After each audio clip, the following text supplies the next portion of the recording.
Assalamualaikum warahmatullahi wabarakatuh. Yang saya hormati Dr. Ahmad Mujib MA selaku dosen pengampu mata kuliah Sejarah Peradaban Islam Universitas Islam Sultan Agung Semarang beserta teman-temanku seperjuangan sebangsa setanah air. Alhamdulillahirabbil alamin. Segala puji bagi Allah, Tuhan semesta alam, yang telah melimpahkan rahmat, taufik, serta hidayahnya kepada kita, sehingga sampai saat ini, kita berada dalam keadaan sehat walafiat. Semoga kita selalu berada dalam naungan perlindungannya dan keberkahannya. Sholawat serta salam, tak lupa kita haturkan ke pangkuan Nabiullah, Nabi akhir zaman, Nabi Muhammad Sallallahu Alaihi Wasallam. Semoga kita termasuk ke dalam umat beliau yang kelak akan mendapat syafaat beliau di yaumul qiyamah. Amin, amin, ya rabbal alamin. Pada kesempatan kali ini, perkenankanlah saya untuk memaparkan beberapa hal yang termuat dalam buku Janji-Janji Kemenangan dalam Al-Quran. Sebuah buku terjemahan karya Dr. Salah Abdul Fattah Al-Khalidi. Di dalam buku tersebut ada 3 bagian yang akan saya rangkum. Bagian yang pertama yaitu berisi terkait berbagai janji-janji yang sebenarnya banyak sekali termuat di dalam Al-Quran. Kemudian, pada bagian kedua akan membahas tentang janji-janji Al-Quran yang termuat di dalam berbagai surat Makkiyah dan berbagai surat Madaniyah. Kemudian, sebagai tambahan, pada bab ketiga akan memuat terkait janji-janji Rasulullah Shallallahu Alaihi Wasallam. Pada bagian pertama akan memuat terkait betapa di dalam Al-Quran itu sebenarnya memuat berbagai janji-janji yang telah Allah tuliskan di dalam firman-firman-Nya. Allah Maha berkuasa atas segala sesuatu. Apabila Allah telah berkehendak, maka kun fayakun. Hal tersebut akan terlaksana. Namun, apabila Allah Subhanahu wa Ta'ala tidak berkehendak terhadap sesuatu, maka hal tersebut tidak akan terlaksana. Sebab janji Allah itu merupakan sebuah janji yang benar dan sebuah janji yang akan terwujud dalam realita kehidupan, entah itu sekarang ataupun kelak di masa depan. Janji-janji Allah tersebut pasti akan terlaksana. Kebalikan daripada janji Allah adalah janji setan. Sesungguhnya, janji setan itu merupakan sebuah fata morgana belaka. Mereka hanya menyerukan janji-janji yang akan membuat kita masuk ke dalam jalan kesesatan. Kita akan semakin jauh kepada jalan kebenaran, yaitu jalan Allah Subhanahu wa Ta'ala. Oleh sebab itu, janganlah sampai kita lengah terhadap janji-janji setan. Maka, pastikanlah bahwa kita selalu yakin dan percaya terhadap janji-janji Allah.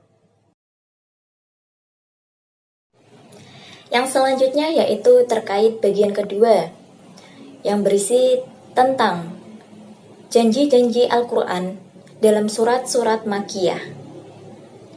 Untuk yang pertama yakni terletak pada surat Al-An'am ayat 4-5. Pada kedua ayat tersebut membahas tentang sikap orang-orang kafir yang membangkang dan sombong terhadap Rasulullah Shallallahu Alaihi Wasallam, dan juga janji kemenangan bagi kaum mukminin dan ancaman kekalahan bagi kaum kafir. Janji tersebut kemudian terbukti beberapa tahun setelahnya, yaitu pada tahun kedua dari hijrah di Perang Badar, di mana kaum mukminin berhasil mengalahkan kaum musyrikin. Pada ayat-ayat tersebut, tepatnya yakni pada kalimat, maka kelak akan sampai kepada mereka kenyataan dari berita-berita yang selalu mereka perolok-olokkan.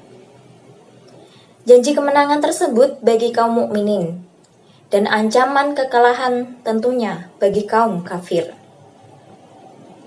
Allah memenangkan kebenaran dan mengalahkan kebatilan. Dan orang-orang kafir pun kehilangan pemimpin-pemimpin mereka. Abu Jahal dan 70 laki bersamanya di samping orang-orang yang terluka dan tertawan dari kalangan mereka. Ketika beliau berhasil mengalahkan kaum musyrikin dalam perang Badar, sebagaimana yang menimpa mereka, datanglah kabar berita yang mereka perolok-olokkan. Dan berbagai janji Al-Quran terwujud dalam ayat-ayat Makkiyah. Dan kekalahan kaum kafir dan kemenangan bagi kaum mukminin. Dalam hal ini, kaum mukminin dan kaum kafir mengalami gambaran praktik nyata. Dengan demikian, janji Al-Quran beralih dari hanya sekedar gambaran teoritis ke dalam gambaran praktis. Yang kedua yakni berasal dari surat Al-A'raf ayat 127 hingga 129. Pada ayat-ayat tersebut mengisahkan antara Nabi Musa dan Fir'aun, di mana ketika ancaman Fir'aun datang berupa membunuh anak-anak dan mempermalukan istri-istri. Lalu Nabi Musa memohon pertolongan kepada Allah. Allah lalu menjanjikan kepada Nabi Musa dan para pengikutnya berupa kelapangan, pembebasan, dan keselamatan. Sebab bumi ini merupakan milik Allah Subhanahu wa Ta'ala. Kemudian, bagi mereka yang zalim terhadap Allah akan dilenyapkan, dan bagi mereka yang beriman dan bersabar akan diwariskan bumi tersebut. Allah menuntut balas kepada Fir'aun dan para pengikutnya dengan menenggelamkan mereka di laut disebabkan karena kesewenang-wenangan mereka dan kezaliman mereka, pendustaan mereka terhadap ayat-ayat Allah, dan menjauhkan diri dari menyembah Allah. Dia menjadikan Bani Israel khalifah di bumi dan mewariskan barat dan timur kepada mereka, sehingga mereka menjadi pemilik kekuasaan dan pengokohan setelah sebelumnya tertindas di bumi. Inilah balasan bagi mereka atas kesabarannya. Kemudian Allah menguji Bani Israel dengan kekhalifahan dan warisan untuk melihat bagaimana mereka berbuat. Sayangnya, mereka tidak berhasil dalam ujian ini dan tidak sanggup memikul tanggung jawab serta mereka menyalahi perintah Allah. Maka terjadilah sunatullah kepada mereka sebagaimana yang menimpa kepada orang-orang sebelum mereka.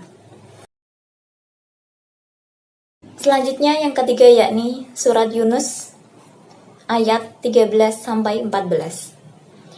Pada ayat-ayat tersebut terdapat janji kemenangan dan pemberian kedudukan bagi kaum muslimin dan juga ancaman bagi orang-orang kafir Quraisy dengan penghinaan dan kekalahan. Allah mewujudkan janji-janji tersebut dalam berbagai peperangan dalam jihad Islam. Bagi orang-orang mukmin yang sabar akan mendapat pertolongan, Dan bagi orang-orang kafir akan mendapat ancaman dan intimidasi dari Allah. Allah membinasakan orang-orang zalim yang jahat pada masa lalu dikarenakan keingkaran mereka terhadap kebenaran, mendustakan para rasul Allah, menzalimi manusia, dan juga menindas orang-orang mukmin yang lemah. Allah kemudian menjadikan generasi-generasi baru sebagai para khalifah di muka bumi ini. Setelah menghancurkan dan membinasakan orang-orang zalim dan juga menguji mereka dengan pemberian kedudukan untuk melihat bagaimana mereka berbuat. Jika mereka beriman dan beristiqomah memelihara kenikmatan rohani, maka Allah akan melanggengkan pemberian kedudukan dan penguatan kepada mereka. Namun, apabila mereka melampaui batas dan berbuat dosa, maka terjadilah sunatullah kepada mereka, dan Allah pun akan membinasakan mereka, sebagaimana Allah menghancurkan orang-orang zalim sebelum mereka. Hal tersebut merupakan janji kemenangan dan pemberian kedudukan bagi kaum muslimin, dan juga ancaman bagi orang-orang kafir Quraisy dengan penghinaan dan kekalahan. Allah telah mewujudkan janji-janjinya dengan pertolongan bagi orang-orang mukmin yang bersabar dan menimpakan ancaman dan intimidasinya kepada orang-orang kafir dengan hasil yang terjadi dalam berbagai peperangan jihad Islam. Yang selanjutnya yaitu terkait janji-janji Allah dalam surat-surat Madaniyah. Yang pertama yakni terletak pada surat Al-Baqarah ayat 212.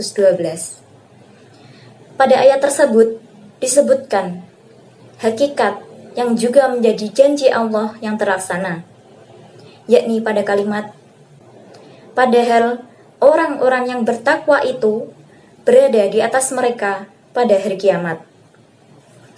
Dalam hal ini orang-orang mukmin berada di atas orang-orang kafir dan akan tetap demikian seperti itu hingga hari kiamat kelak. Demikianlah apa yang telah ditakdirkan Allah dan dikehendakinya, serta tidak ada yang menghalangi perintah Allah. Dalam hal ini yang dimaksud di sini adalah secara maknawi psikis dan bukan di atas tempat material. Itulah posisi di atas yang mengisi perasaan orang-orang mukmin. Perasaan orang-orang mukmin bahwa mereka itulah yang paling tinggi, dan sesungguhnya mereka itu di atas orang-orang kafir hingga hari kiamat kelak. Namun, hal tersebut tidak berarti bahwa mereka sombong kepada yang lainnya, sebab kesombongan itu diharamkan oleh agama Allah Subhanahu wa Ta'ala. Yang dimaksud di sini yaitu bahwa sesungguhnya hal tersebut berarti kebanggaan para kaum muslim dengan Islam dan kebanggaan mereka dengan bersandar kepada Allah, rasa syukur mereka kepada Allah atas apa yang Allah utamakan kepada mereka, keinginan keras mereka untuk berpegang teguh kepadanya, tindakan mereka melaksanakan kewajiban dakwah kepada Allah, dan mempersembahkan cahayanya kepada orang-orang yang tumbang di kegelapan kekafiran dan kejahiliahan. Sebagaimana hal itu juga berarti kepuasan mereka dengan Islam, kecukupan mereka dengannya, keyakinan mereka dengan tidak adanya kebutuhan kepada selain Allah. Oleh sebab itulah mereka tidak mengambil apapun dari orang-orang kafir berupa pemikiran-pemikiran, mazhab, undang-undang, nilai-nilai, adat istiadat, perilaku, dan gerak-gerik mereka. Karena semua itu merupakan hasil kekafiran mereka dan tenggelamnya mereka dalam kehidupan dunia dan pengingkaran terhadap akhirat. Oleh sebab itulah, seyogyanya orang-orang mukmin merasakan bahwa mereka itu di atas orang-orang kafir. Dengan demikian, tidak boleh orang-orang mukmin tersebut menjadi pengecut, menjadi lemah di hadapan orang-orang kafir, dan tidak menghinakan diri untuk mereka. Allah telah mewujudkan janjinya untuk orang-orang muslim, lalu menjadikan mereka di atas orang-orang kafir. Dialah sang penolong mereka dan memberinya kedudukan di muka bumi ini. Surat Madaniyah yang selanjutnya yakni surat Al-Anfal ayat 19. Pada ayat tersebut, janji Allah yakni berupa pemberian kedudukan, ancaman, dan intimidasi bagi orang-orang kafir dengan kekalahan mereka pada akhirnya. Kini janji tersebut telah terbukti dalam berbagai fase sejarah Islam, dan hal tersebut tetap berlaku memenuhi hati kaum muslimin yang berjihad di masa kini dengan kepercayaan dan harapan sebagaimana memenuhi hati generasi-generasi mendatang dari kalangan muslim. Selanjutnya, sebagai tambahan dari pembahasan janji-janji kemenangan dalam Al-Quran, yakni pada bagian ketiga, akan membahas tentang janji-janji Rasulullah. Pada pembahasan yang pertama, yakni janji Rasulullah untuk Khobab bin Al-Arad, yaitu berupa pertolongan, kemenangan, dan pemberian kedudukan. Salah satunya yakni Rasulullah menjanjikan kepada Khobab bahwa seorang pengendara yang sedang melakukan perjalanan dari San'a, ibu kota Yaman, ke Hadramaut, dalam keadaan aman tentram tanpa merasa takut kecuali kepada Allah Subhanahu wa Ta'ala, dan takut kepada serigala yang memangsa kambing-kambingnya. Hal tersebut berarti penghilangan sebab-sebab ketakutan dan bahaya, serta penghancuran orang-orang yang berbuat sewenang-wenang, para pencuri dan para penyamun. Dahulu kala antara San'a dengan Hadramaut merupakan padang pasir ganas dan berbahaya. Tidak ada seorang pun yang merasa aman di sana terhadap dirinya atau hartanya atau keluarganya. Tahun-tahun berlalu dan kaum muslimin berhasil melampaui fase-fase kesusahan dan ujian di Mekah, dan mereka mengalami fase pemberian kedudukan di Madinah.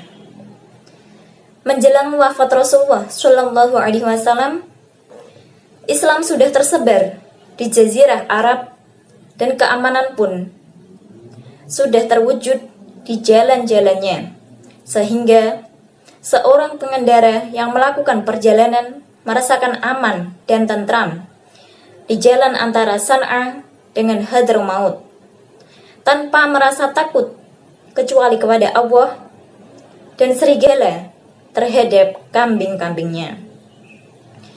Khobab bin Al-Arad melihat hal ini, kemudian ia pun memuji Allah Subhanahu wa Ta'ala dan bersyukur kepadanya, serta teringat bahwa janji yang benar ini adalah janji yang pernah dijanjikan oleh Rasulullah Shallallahu Alaihi Wasallam sekitar 20 tahun lalu. Selanjutnya, ia memberitahukan hal tersebut kepada kaum muslimin agar mereka bertambah keimanan mereka terhadap perwujudan atas segala apa yang dijanjikan Allah beserta Rasul-Nya. Untuk yang kedua yaitu janji Rasulullah kepada Suraqah bin Malik, yaitu bahwa ia akan masuk Islam dan akan hidup hingga menyaksikan kemenangan Islam dan kekalahan orang-orang kafir, serta akan melihat kekalahan negeri Persia dan akan memakai gelang-gelang Kisra. Seperti yang kita ketahui bahwa kala itu Rasulullah Shallallahu Alaihi Wasallam menjadi target penangkapan dan orang-orang Quraisy menyebarkan mata-matanya di setiap tempat dan menetapkan banyak unta sebagai hadiah bagi orang-orang yang berhasil membawa atau memberi informasi tentang Rasulullah. Meski demikian, Rasulullah Shallallahu Alaihi Wasallam memiliki kepercayaan mutlak bahwa ia akan berhasil melewati kondisi ini berikut kesulitan dan ujiannya, dan kelapangan akan menyudahi kesempitan, dan beliau akan mendapatkan pertolongan, dan agama Islam pun menang, beserta negara-negara dan manusia ditaklukkan untuknya. Oleh sebab itulah Rasulullah menulis surat keamanan bagi seorang lelaki musyrik yang datang untuk menangkapnya, untuk diserahkan kepada orang-orang musyrikin. Hal tersebut tentunya aneh. Orang yang terusir, asing, dan berjalan di padang pasir dalam kondisi sangat aman, menulis surat keamanan dan perdamaian untuk seorang lelaki tamak yang datang untuk menangkapnya. Tidak cukup dengan hal itu saja, Rasulullah Shallallahu Alaihi Wasallam menjanjikan kepada orang-orang kafir yang mencari beliau ini bahwa ia akan masuk Islam dan akan tetap hidup hingga menyaksikan kemenangan Islam dan kekalahan orang-orang kafir, dan akan melihat kekalahan negeri Persia dan akan memakai gelang-gelang Kisra. Tentunya orang kafir tersebut ialah Suraqah orangnya. Terkait janji Rasulullah selanjutnya, yaitu janji Rasulullah untuk Adi bin Hatim, yaitu berupa penaklukan istana-istana Kisra dan mengambil harta-harta simpanannya. Kemudian ada seorang wanita di atas untanya yang berjalan dari Al-Hira ke Baitul Haram tanpa rasa takut siapapun kecuali Allah. Dan harta akan melimpah di hadapan kaum muslimin hingga tidak ada seorang pun yang menerimanya. Janji ketiga tersebut sudah terrealisir pasca wafatnya Adi bin Hatim. Ia meninggal di Kufah pada tahun 67 Hijriyah di masa pemerintahan Abdullah bin Az-Zubair, setelah ia hidup 120 tahun. Demikianlah yang dapat saya sampaikan pada pemaparan kali ini. Kurang lebihnya saya mohon maaf apabila terdapat kesalahan, baik yang disengaja maupun tidak sengaja, dalam hal memaparkan beberapa hal terkait janji-janji kemenangan dalam Al-Quran. Mangan kupat duduh santen, kula ngaturaken lepat lan nyuwun pangapunten. Akhirul kalam, billahi taufiq wal hidayah, waridho wal inayah. Wassalamualaikum warahmatullahi wabarakatuh.